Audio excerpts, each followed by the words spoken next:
ஓம் சிவாய. ஸ்பிரிச்சுவல் ஜோதிடம் டிவி சேனலுக்கு உங்கள் அனைவரையும் அன்புடன் வரவேற்கிறேன். அடியன் குருஜி கல்யாணராம் ஐயர், குரோம்பேட்டை, சென்னையில் இருக்கிறேன். வருகிற மார்ச் மாதம் 6ஆம் தேதி ஸ்ரீ சனீஸ்வர பகவான் கும்பராசியிலிருந்து மீனராசிக்கு பெயர்ச்சி ஆகிறார்.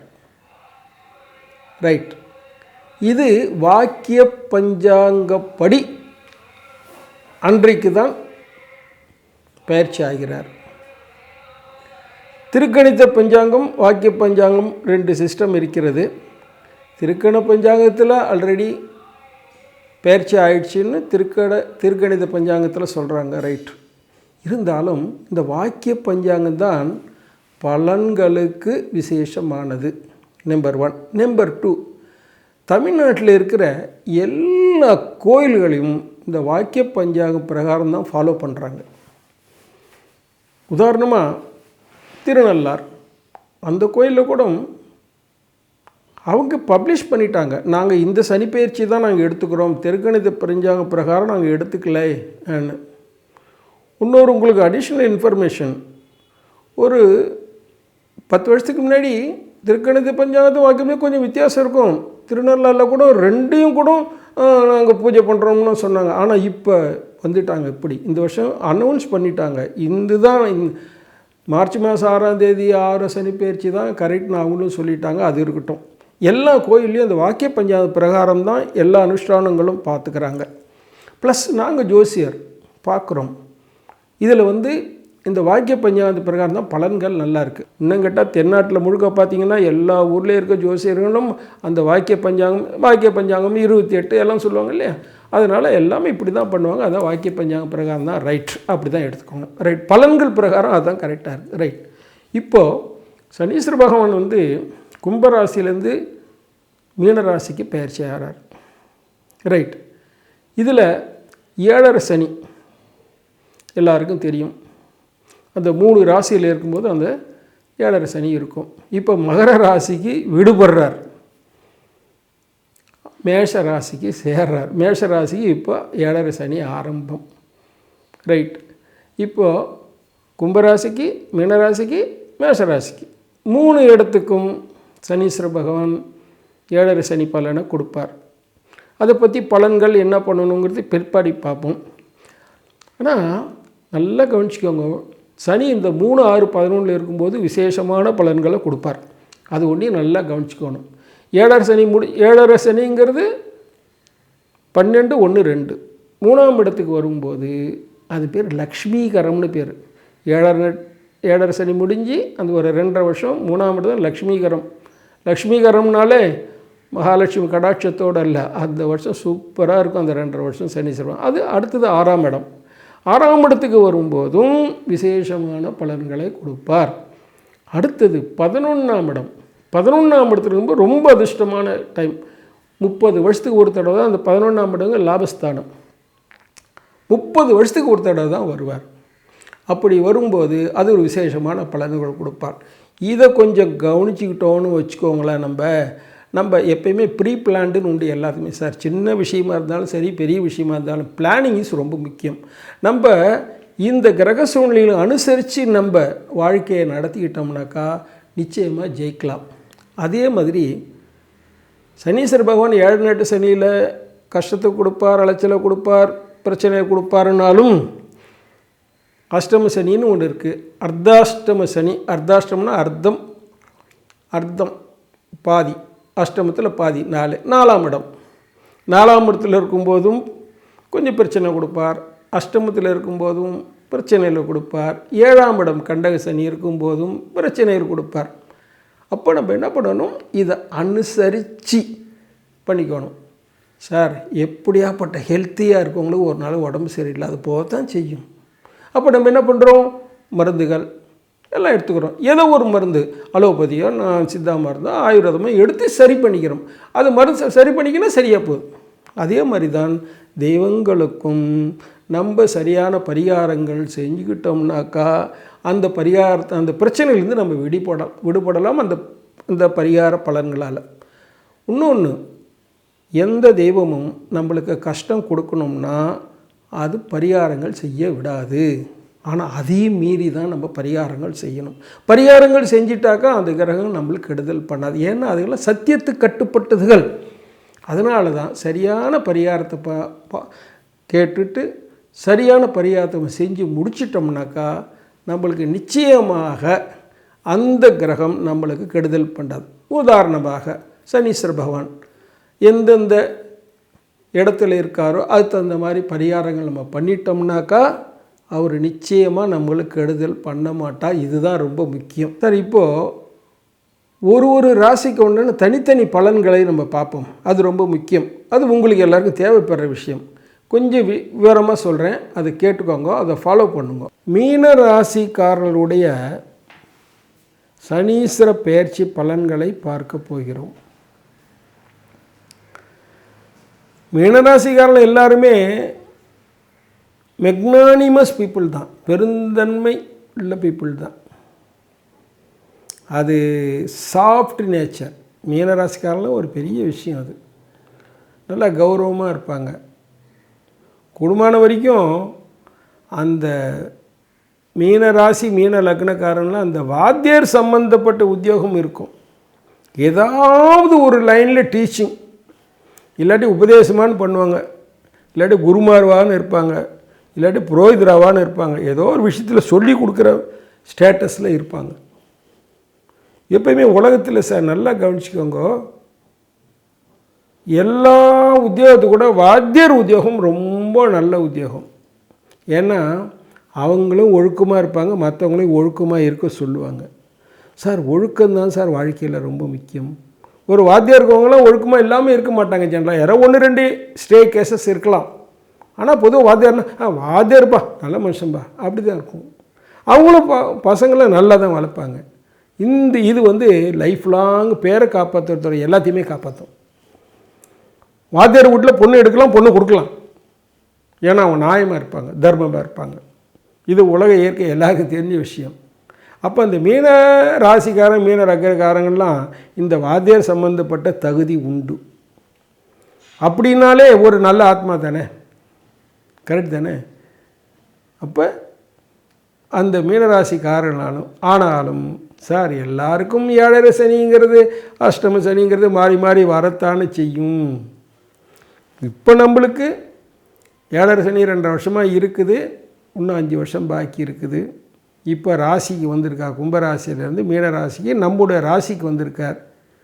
ராசிக்கு சனீஸ்வர பகவான் வரும்போது நம்ம சொந்த ஜாதகத்தில் ரொம்ப வலுவான பலன் இல்லைன்னா உடல் ஆரோக்கியம் கொஞ்சம் கெடும். அவங்க ராசிக்கு வரும்போது கொஞ்சம் மந்த புத்தின்னு சொல்லுவாங்க இல்லையா, அந்த லேட்டு. தினம் காலம்பர 6 மணிக்கு ஏந்திரவங்க கூட 7 மணி தான் ஏந்திருப்பாங்க. லேட் ஸ்டார்ட்டு தான் எல்லாத்துலேயுமே.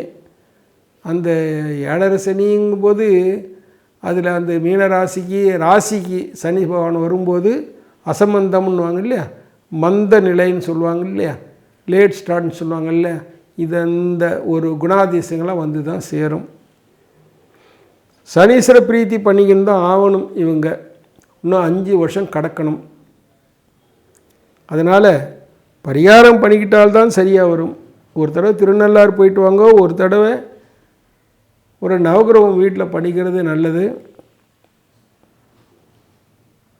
பொதுவான ஒரு பிராயச்சித்தம்னா பரிகாரம்னா உங்கள் வீட்டு பக்கத்தில் இருக்க சனீஸ்வர பகவான், அதாவது உங்கள் வீட்டு பக்கத்தில் இருக்க சிவன் கோயிலில் இருக்கிற நவகிரகத்தில் இருக்க சனீஸ்வர பகவானை 9 சுற்று சனிக்கிழமையில காலம்பரம் மத்தியானமும் சாயந்தரமும் சுற்றி வர்றது நல்லது. சாயந்தரம் பண்ணுறது நல்லது. இதான் சாயந்தரம் பிரதர்ஷனம் வர்றது ரொம்ப நல்லது. ஏன்னா சாயந்தரம்ங்கிறது நித்திய பிரதோஷ காலத்தில் சனீஸ்வர பகவானை பிரதர்ஷனம் வர்றது ரொம்ப விசேஷம். ரைட். பிஸ்னஸ் பீப்புள் இருக்கவங்களுக்கு கொஞ்சம் சிரமங்கள் இருக்கத்தான் செய்யும். கொடுக்கல் வாங்கலில் ஜாக்கிரதையாக இருக்கணும். பண வரவில் ஜாக்கிரதையாக இருக்கணும். பண வரவுக்கு ஒரு தடவை 4 தடவை எக்ஸ்ட்ரா எஃபர்ட் போட்டால் தான் வந்து சேரும். ஜாக்கிரதையாக இருந்துக்கணும். எக்ஸ்டென்ஷன்லாம் இப்போதைக்கு தேவை இல்லை, ஒரு 5 வருஷம் கழித்து பார்த்துக்கலாம். இருக்கிறத நார்மலாக ஓட்டி இருந்தாலே ஓகே. ஸ்டேட்டஸ் கோன்னுவாங்க இல்லையா, எது எப்படி இருந்ததோ அப்படியே ஓட்டுங்கோங்கிற மாதிரி அப்படியே தான் ஓட்டணும். பெருசாக ஒன்றும் டெவலப் பண்ணாக்கா சிக்கல் தான் வரும். பணப்பிரச்சனைகள் இருக்கும், சமாளிக்க வேண்டியது தான். குடும்பத்தில் செலவுகள் உண்டு, சுப செலவுகளாக பண்ணிக்கோங்க. வீட்டில் கல்யாணம் பண்ணுறது, சுப நிகழ்ச்சிகள் பண்ணுறது, வீடு ரிப்பேர் பண்ணுறது, வீடு வாங்கிறது, நிலம் வாங்கிறது, லாங் டேர்ம் இன்வெஸ்ட்மெண்ட் 10 வருஷம் 15 வருஷம் இன்வெஸ்ட்மெண்ட் பண்ணுறது, இந்த மாதிரி லாங் டேர்ம் இன்வெஸ்ட்மெண்ட் எல்லாம் பண்ணிக்கிறது இந்த டைம் நல்லது, பண்ணிக்கணும். இல்லைன்னா அசுப செலவுகள் ஆகிடும். நல்லா கவனிங்க. இந்த மாதிரி சுப செலவு நல்லா பண்ணிக்கலைன்னா அசுப செலவுகள் ஆகிடும். பசங்களாம் நல்லா படிக்க வைக்கலாம். நல்லா கவனிங்க.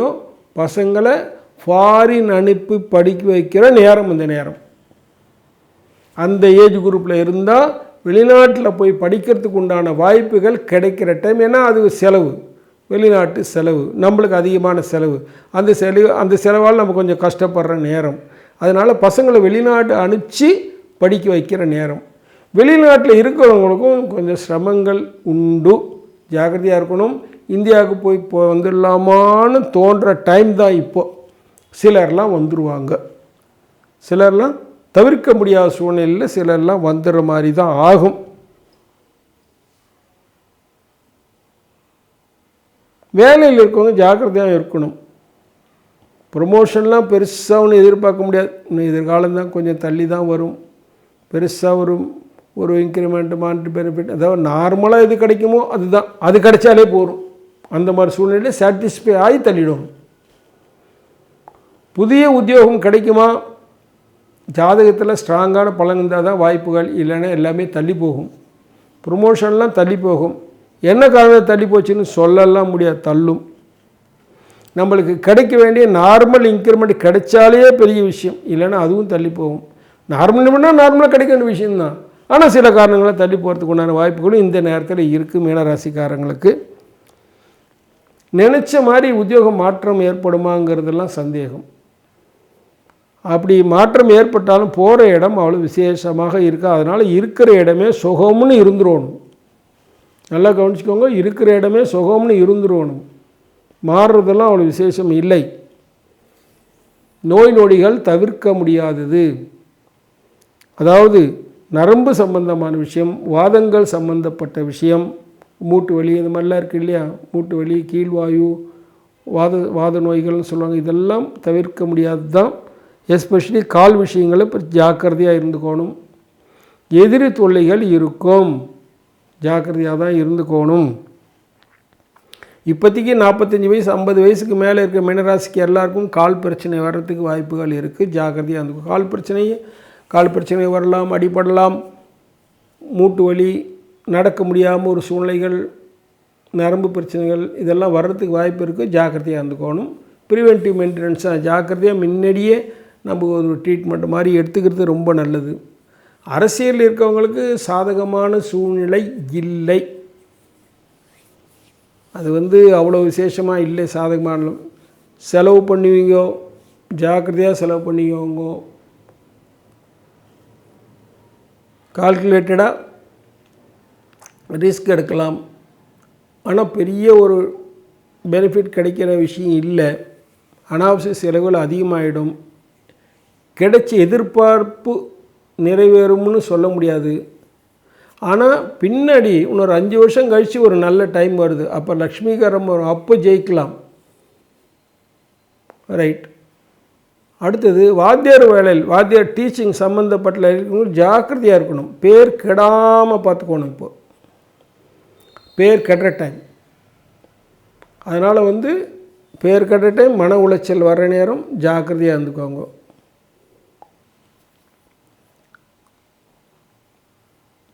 மற்றபடி இயந்திரங்களில் வேலை செய்கிறவங்க, வண்டி ஓட்டுறவங்க, வண்டி வாகனம் ஓட்டுறவங்கலாம் கொஞ்சம் உஷாராக தான் இருக்கணும். இப்போது மெட்ராஸில் இருக்கிறோம், இந்த மாதிரி சமயத்தில் வண்டி ஓட்டாதீங்க ஆன்னு சொல்ல முடியாது. இன்றைக்கி மெட்ராஸில் இருக்க ஒரு 2 வீலர் இல்லாமல் இருக்கவே முடியாது சார். எல்லாத்தையும் ஆட்டோ பிடிச்சி போகிறோம், ஓலா பிடிச்சி போகிறோம்னா நடக்காது. ஒரு காலத்தில் சைக்கிள் இந்த மாதிரி தான், இப்போ 2 வீலர் ஆகிப்போச்சு. டூ வீலர் இல்லாமல் லைஃப் நடத்த முடியுமாங்கிறது இப்போ ஒரு கொஷின் தான். அது ஜோசியர் கூட நீங்கள் வைப்பாங்க, நேரம் சரியில்லைங்க, டூ வீலர்லாம் ஓட்டாதீங்கன்னு சொல்கிறது அர்த்தம் இல்லாத விஷயம். இப்போது என்ன ஜாக்கிரதையாக ஓட்டுங்க அப்படி தான் சொல்ல முடியுமே கண்டி. டூ வீலர் ஓட்டாதுன்னா அது இன்றைக்கி மெட்ராஸில் வந்து வாழ்க்கையை நடத்த முடியாது. அது எல்லோரும் தெரிஞ்சு. ஆனால் என்ன பண்ணணும், உஷாராக இருந்துக்கணும். ஏழை சனி ஏதாவது சிக்கல் வரும், ஜாக்கிரதையாக இருந்துக்கணும்.